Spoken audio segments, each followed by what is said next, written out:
Hello, friends. Ash Wednesday was March 2nd. Ash Wednesday is the first day of the Christian season of Lent. And most of you probably know that Lent is the time leading up to Easter. Specifically, it's the 40 days, not including Sundays, that precede Easter. And traditionally, Lent has been seen as a time for personal reflection, for prayer, and for fasting. Hello, I'm Dr. Renee Harmon. I'm the author of Surfing the Waves of Alzheimer's. It's a teaching memoir about my husband Harvey and his time with younger onset Alzheimer's disease. So the practice of giving something up for Lent comes from the centuries-old Christian tradition of abstaining from certain products, specifically meat, wine, dairy products, and oil. Most modern Christians don't go to that extreme with their fasting, but several do continue to observe Lent by giving up a luxury item such as wine or animal products, or maybe even social media or watching television.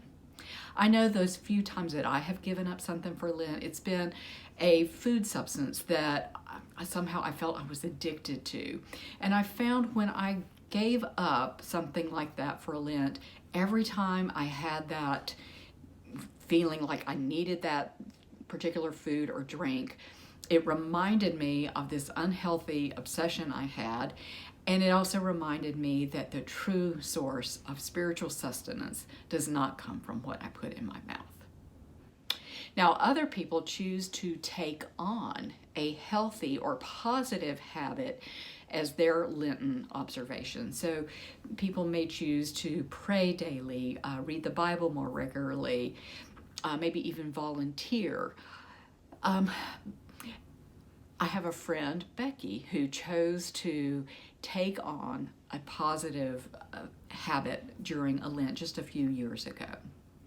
Becky's mother, Gladys, has dementia, and the care that Becky was giving was perfectly fine, but Becky was really feeling the onus and the weight and the heaviness of caregiving for her mother, like it does for all of us at some point in our lives as caregivers. But it was really weighing heavily on Becky, and she was not able to see her mother and remember her mother the way she had always seen and remembered her mother in the past. She was forgetting who her mother had been for her all of Becky's life. So Becky decided to take on the habit of a gratitude journal, and not the normal gratitude journal that you would think of where you write one thing a day of something or someone that you're grateful for. Becky chose to specifically focus on her mother, the things about her mother that she loved, and the people and places that her mother has touched in Becky's life, as well as in the wider world that Gladys had inhabited. So every day, Becky would write one thought or one thing that she was grateful for her mother. And this practice transformed the relationship between mother and daughter. When Becky could remember her mother as the kind, nurturing woman she had been her whole life, then Becky could recommit herself to giving that same care to the woman who had loved her entire life. She could remember that she loved her mother, yet hated the disease. Gratitude will change a person. I have another friend, Jency, who is collecting stories for a second book called Before the Diagnosis. In it, friends and family are writing stories, are submitting stories about their loved one who either has dementia or has already succumbed to dementia. And as I was writing my piece for the book, I was just flooded with all kinds of wonderful special memories of Harvey.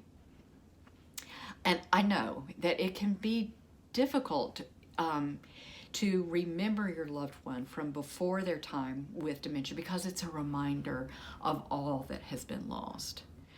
But if we can focus with gratitude on their lives before the diagnosis, the love they had for us, what they meant to their broader world and the amazing lives that they led, it can refocus and repurpose our relationship with them.